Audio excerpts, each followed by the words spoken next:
Hi all! Welcome to హనీషియో vlogs. నేనైతే చాలా బాగున్నాను. మీరందరూ కూడా చాలా చాలా బాగుండాలని చెప్పేసి మనస్ఫూర్తిగా దేవుడిని కోరుకుంటున్నానండి. ఈరోజు వీడియో టాపిక్ వచ్చేసి కష్టాలు ఎక్కువగా వస్తున్నప్పుడు తట్టుకోవడం ఎలా? ఇది చాలా ఇంపార్టెంట్ టాపిక్. ప్రతి ఒక్కరికి అవసరమైన విషయం. ఇప్పుడొస్తున్న జనరేషన్‌కైతే మరీ మరీ ఇంపార్టెంట్. ఎందుకంటే అసలు చిన్న చిన్న కష్టాల్ని అసలు తట్టుకోలేకపోతున్నారు. ప్రతి ఒక్కరికి కష్టాలనేవి కామన్. కష్టం వచ్చేటప్పుడు ఒకే ఒక విషయం గుర్తుపెట్టుకోవాలి. ఈ కష్టం వెనక సుఖం ఉంటుంది అని గుర్తుండేటప్పుడు మాత్రమే మనకి ఆ కష్టాన్ని ఎదుర్కోగలిగే ధైర్యం వస్తుంది. ఇది గుర్తుపెట్టుకోవాలి. మనకి కష్టాలు ఎక్కువ వస్తున్నటప్పుడు దానికి మనం అలవాటు పడిపోవాలి. మనమే ఎదురు నిలబడాలి. అంత స్ట్రాంగ్‌గా ఉండాలి. ఇప్పుడు చలికాలం వచ్చిందనుకోండి, ఉదయాన్నే చాలామంది చన్నీళ్ళు స్నానం చేస్తారు. ఫస్ట్ 1, 2, 3 జగ్గులేసుకున్నామనుకోండి, బాగా చలేస్తుంది. అదే నెక్స్ట్ దాని తర్వాత వేసుకునే జగ్గులన్నీ కూడా అలవాటు పడిపోద్ది. బానే ఉంటది. ఏముండదు. మనం కూడా అలానే ఉండాలి. ఫస్ట్ 1, 2, 3కే. దాని తర్వాత మనం వాటికి స్ట్రాంగ్ అయిపోవాలి. ఎలాంటిదొచ్చినా ఎదుర్కోగలిగే ధైర్యం వచ్చేస్తుంది. సో, కష్టాలు మనకి స్ట్రాంగ్‌ని చేసేస్తాయండి. పర్సనల్ ఎక్స్‌పీరియన్స్‌తో చెప్తున్నాను. మనకి ఎంత కష్టమొచ్చింది అంటే, మనం అంత స్ట్రాంగ్ అవుతున్నామని అర్థం. మనకి ఎంత చిన్న వయసులో ఎన్ని కష్టాలొచ్చాయనుకోండి, అంత బెనిఫిట్ ఉంటుంది. ఎందుకంటే, మనం అంత త్వరగా నేర్చుకుంటాం కాబట్టి. కష్టాలు మనిషికి నేర్పినంతగా ఇంక ఏ ఒక్కరు నేర్పలేరు. ఏ బుక్‌లో కూడా నేర్పలేరు.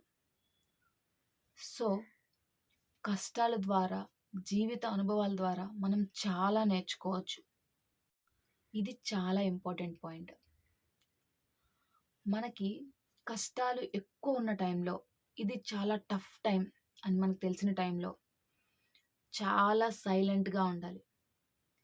ఎవరు ఏమన్నా, ఎన్ని మాటలన్నా, ఏం చేసినా మనం మౌనం పాటించాలి. అది ఎంత ఇంపార్టెంట్ అంటే, ఆ సైలెన్స్‌గా ఉండటం వల్లే, ఆ సైలెన్సే మనల్ని కాపాడుతుంది. చాలా చాలా ఎక్స్‌పీరియన్స్‌తో చెప్తున్నాను ఈ విషయాన్ని మాత్రం. కష్టాలొచ్చేటప్పుడు సైలెన్స్ పాటించాలి. ఆ సైలెన్సే మనల్ని కాపాడుతుంది. సమస్యలనేవి అందరికీ వస్తాయి. పుట్టుక నుంచి మరణించే దాకా ప్రతి అడుగులో మనకి తోడై ఉంటాయి. సమస్య వచ్చినప్పుడు మనం ఎంత ధైర్యంగా ఆ సమస్యని ఎదుర్కొంటాము అనేదే మన సత్తా. ఆ ధైర్యం మనలో ఉండాలి. అప్పుడు ఎలాంటి టఫ్ టైమ్‌లోనైనా మనం నెట్టుకొనెళ్తాం. అప్పుడు మనకి ఎవరి సలహాలు, ఎవరు సహాయము, ఎవరు ఓదార్పులు ఏమీ అవసరం ఉండదు. ఎందుకంటే మనకే తెలుసు. ఈ కష్టం వెనక డెఫినెట్‌లీ ఒక సుఖం ఉంటుంది అని మన మైండ్‌కి తెలిసుంటేనే, మనకి గుర్తుంటే కాస్త ఓపిక పట్టాలి, మౌనం వహించాలి. దేవుడు డెఫినెట్‌లీ ఈ కష్టం తర్వాత నాకు సుఖం ఇస్తాడు అని మనం నమ్మాలి. సో, అప్పుడు మనం చాలా స్ట్రాంగ్‌గా ఉంటాం. ఎలాంటి నిర్ణయాలు తీసుకోం. ఎందుకండి, మనకన్నా దిగువన ఎంతో మంది కష్టపడే వాళ్ళుంటారు. కానీ మనం వాళ్ళెవ్వరి దిక్కు చూడం. మనం ఎప్పుడు పైకే చూస్తాం. మనకన్నా వాళ్ళు బావున్నారు, వీళ్ళు బావున్నారు, వాళ్ళకంతుంది, వీళ్ళాయన బాగా చూసుకుంటున్నాడు, బోలెడు వాళ్ళకి పెద్ద పెద్ద జాబ్‌లున్నాయి అని చూస్తాం. మనకన్నా తిండి లేని వాళ్ళు, చెట్టు కింద ఉన్నవాళ్ళు, హస్బెండ్ చాలా బాధ పెడుతున్న వాళ్ళు, రోడ్డు పక్కన ఉన్నవాళ్ళు చాలా మందున్నారు. వాళ్ళందరితో పోల్చుకుంటే మనం ఎంత బెటర్ పొజిషన్‌లో ఉన్నాం అని మనకి కష్టాలున్న టైం అప్పుడు గుర్తొస్తే, మనం ఇంకా దాన్ని ఎదుర్కోగలగడానికి ఇంకా స్ట్రాంగ్‌గా ఉంటాం. ఎప్పుడూ పైకే కాదు, కిందకి కూడా చూస్తుండాలి అప్పుడప్పుడు.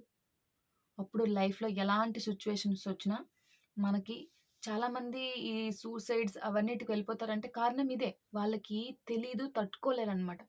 కొద్దిగా ఓపిక తెచ్చుకొని హ్యాపీగా ఉండడం కోసం కాస్త మౌనం వహించాలి టఫ్ టైమ్ అప్పుడు. అప్పుడు హ్యాపీ టైమ్ డెఫినెట్‌లీ దాని వెనకే ఉంటుంది.